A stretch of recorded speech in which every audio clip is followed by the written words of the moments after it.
Good morning बच्चों। मैं उम्मीद करती हूँ आप स्वस्थ होंगी, अच्छे से अपनी पढ़ाई भी कर रही होंगी और आप अपनी परीक्षा के लिए जी जान से लग गई होंगी।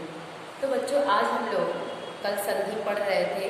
संधि क्या होती है, संधि के नियम क्या हैं, वो जो भी आप पढ़े थे उसको बताया गया था। तो कल स्वर संधि के अंतर्गत ही हमने आपको गुण संधि और दीर्घ संधि ये दो हमने पढ़ा था। आज मैं आपके पाठ्यक्रम में ही यण संधि भी है, जो यण संधि है इसके बारे में मैं बताऊंगी। ध्यान से आप देखिएगा। यण और अयादि दो संधि और आपको पढ़नी है, उसको आज ध्यान से आप देख लीजिए। तो यण संधि क्या है, इसका सूत्र क्या है, इको यणचि। यण संधि का सूत्र है इको यणचि। अब देखिए इसका नियम क्या है, ध्यान देना आपको नियम पे। क्या कहता है, यदि ह्रस्व या दीर्घ ई, उ, री तथा री के बाद कोई असमान स्वर आ जाए तो ई का य, ध्यान आप यही देना है, ई का य होगा। जैसे यहाँ कह रहा है कि चाहे ह्रस्व हो या दीर्घ हो, यानी लघु हो या दीर्घ हो, ई, उ, री तथा री यानी छोटी ई या बड़ी ई, छोटा हो या बड़ा हो, री और री के बाद कोई भी असमान स्वर आ जाए। एक निश्चित स्वर की बात नहीं कह रहा है, इसके बाद कोई भी असमान स्वर आ जाए तो देखिए क्या होता है, ई का य, ये ध्यान देना है, ई का य, उ का व और री का र तथा री का ल हो जाता है।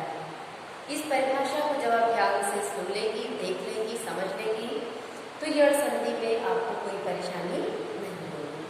अब जैसा कि उदाहरण हम देखते हैं, लिखा है अति धन अधिकम। पहला शब्द है आपका अति धन अधिकम। अब देखिए यहाँ कौन सा स्वर है। आपको यण संधि की परिभाषा के अंतर्गत दो चीज ध्यान देने को कहा गया है कि ई के बाद कोई असमान स्वर आए तो इ का य, उ का व, री का र, री का ल हो जाता है। अब यहाँ कौन सा स्वर आया है, छोटी ई।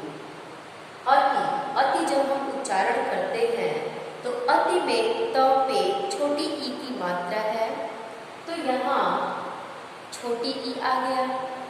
और जो दूसरा शब्द का पहला वर्ण है वो आपका अ है, तो ई के बाद अ असमान स्वर ही है, समान स्वर तो है नहीं ई के बाद अ। तो अब यहाँ देखिए ई धन अ बराबर ई का क्या होता है, य होता है। परिभाषा में आपके साफ साफ लिखा है कि ई का क्या हो जाता है, य हो जाता है। तो यहाँ अति धन अधिकम ई के बाद अ आया है असमान स्वर, इसलिए इस ई का ये क्या हो गया, य हो गया। ठीक। अब जब आपके पास अति में से त में से ई स्वर निकल गया तो बचा आधा त, तो हमने लिख दिया अ और आधा त। ठीक। और इधर से आपका अ स्वर निकल गया तो बचा धिकम, केवल इतना ही आपका बचता है धिकम। ठीक। तो अ आधा त और धिकम और बीच में इन दोनों को जोड़ने के लिए ई और अ मिलके जो य में बदल गया, उस य से एक को बीच में लगाकर एक नया शब्द बन गया अत्यधिकम। केवल क्योंकि संधि दो शब्दों का जोड़ होता है या मेल होता है। कल मैंने आपको बताया था संधि दो शब्दों का मेल है। जब दो शब्द आपस में मिलते हैं तो उसमें उसके अर्थ में परिवर्तन हो जाता है। अब देखिए बच्चों, ये क्या हो गया, अत्यधिकम। ये य आया कहाँ से, ये तो आपको स्पष्ट हो गया होगा कि ये य कहाँ से आया। तो ये य देखिए यहाँ छोटी ई और अ ये दोनों मिलके य में बदल गए, क्योंकि ई के बाद असमान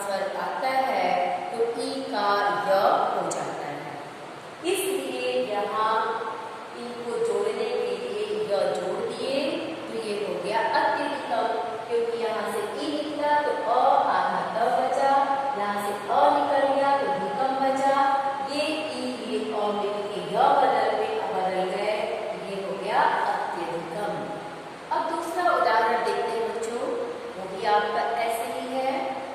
यदि धन अपि, एकदम वैसे ही ये भी है। यदि धन अपि, यहाँ देखिए कौन सा स्वर है, छोटी ई। यदि में द पे छोटी ई की मात्रा लगी है तो यहाँ छोटी ई है और यहाँ आपका स्वर अ है, ठीक है।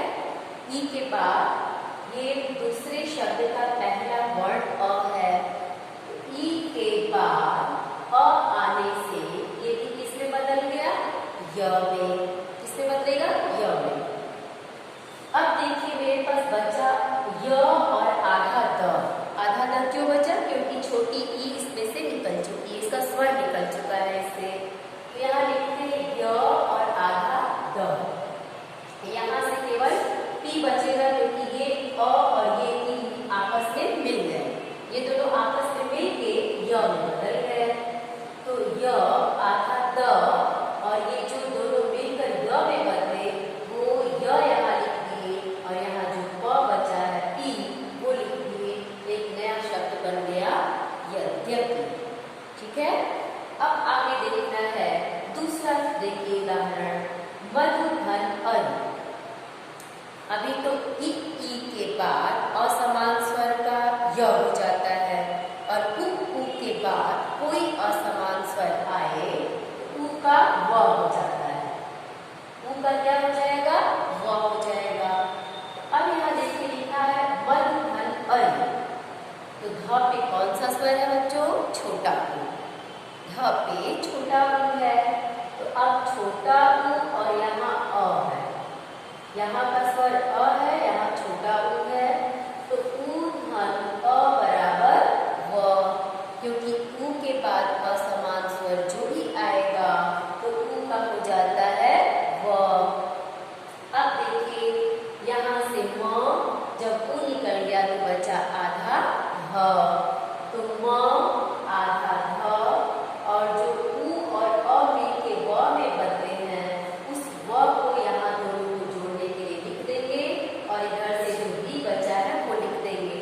तो ये हो जाएगा हमारा मध्वरी। क्या हो गया बच्चों, मध्वरी, ठीक।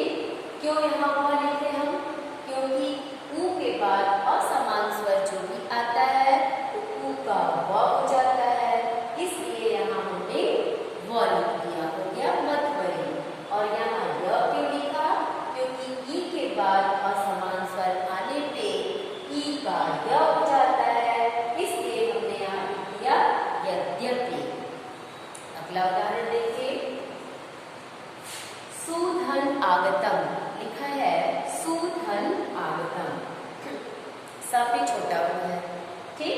तो ये हमने छोटा उ लिख दिया।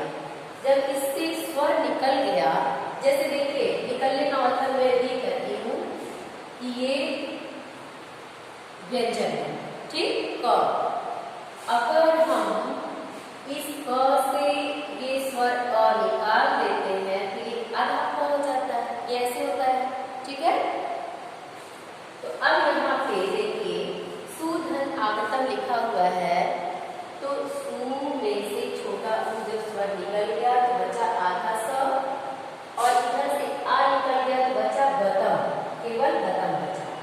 तो ये उ और ये आ मिलके पहले तो व में बदलेंगे, लेकिन आप कहेंगे कि यहाँ केवल व लिखा गया था, यहाँ क्यों वा लिखा गया, इस चीज को ध्यान दीजिएगा।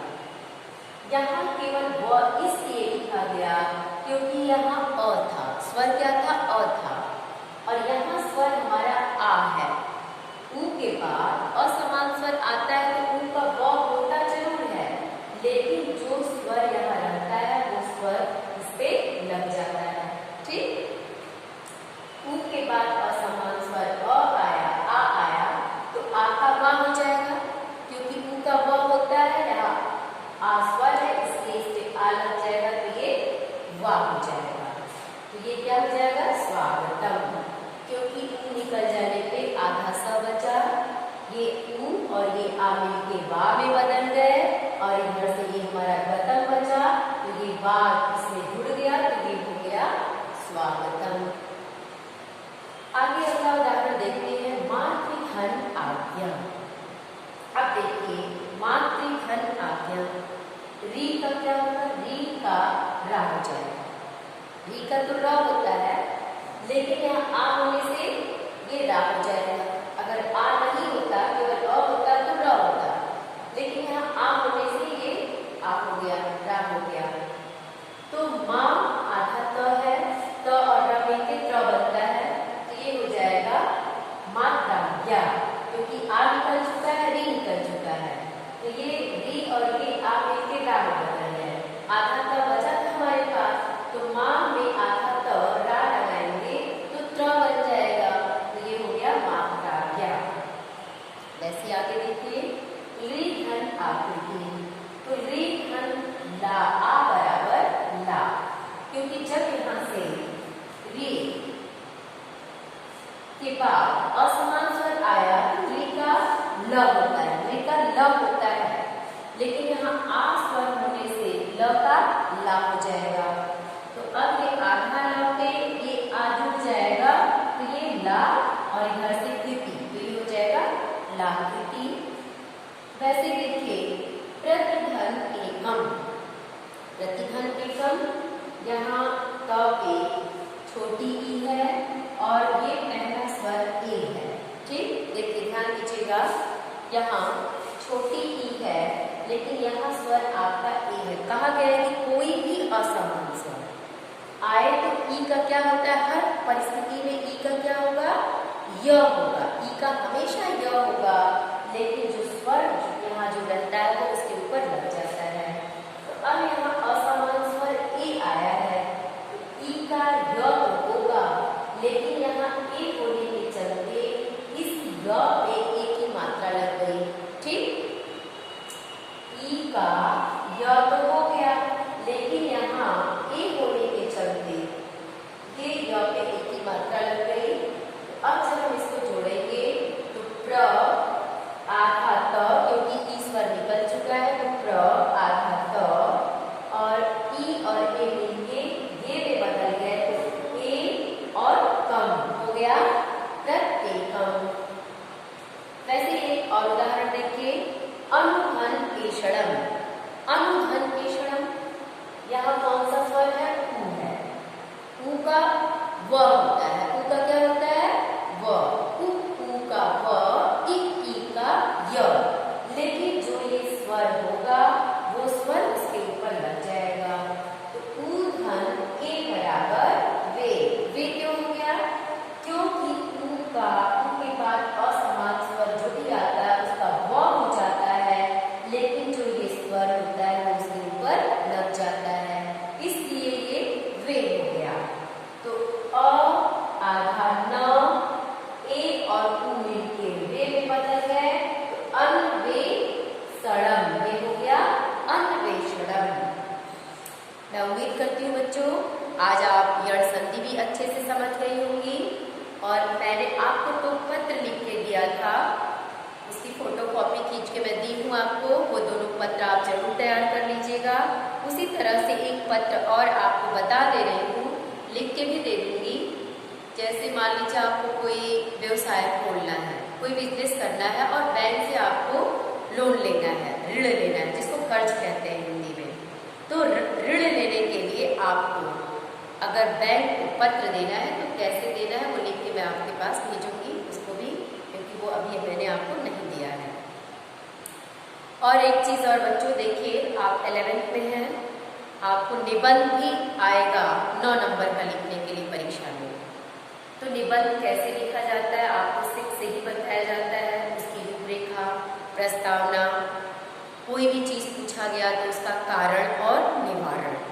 जब भी हम निबंध लिखते हैं तो उसकी रूपरेखा मतलब प्रस्तावना डालते हैं, फिर उसके मान लीजिए विज्ञान ही एक तरह से टॉपिक आ गई, तो इस विज्ञान का हमें क्या लाभ है, क्या हानि है, इसका क्या दुष्परिणाम हमारे जीवन में है, इसका हम कैसे किस क्षेत्र में उपयोग करते हैं, लेकिन अंत में इसका निष्कर्ष उपसंहार के रूप में हम जरूर देते हैं।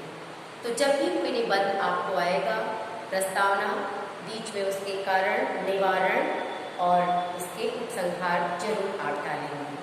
तो कुछ टॉपिक आपको मैं बता दूंगी 3-4, लगभग उस पर आप तैयार कर लीजिएगा। क्योंकि निबंध आपको 9 नंबर की परीक्षा में पूछे जाते हैं। तो आज के लिए क्रियार संधि इसको आप तैयार कर लेंगे और भी उदाहरण आप किताब में देखेंगे, ध्यानपूर्वक परिभाषा समझेंगे बच्चों, तो निश्चित रूप से आपको समझ में आ जाएगा। और मैं उम्मीद करती हूँ कि 2 ही पार्ट में संस्कृत में इसकी ऑडियोज भेजी थी, सदाचारोपदेश और प्रयाग पाठ, वो भी आपका तैयार हो गया होगा, क्योंकि इससे भी 8 नंबर या 10 नंबर का हिंदी अनुवाद पूछा जाता है। तो थैंक यू बच्चों।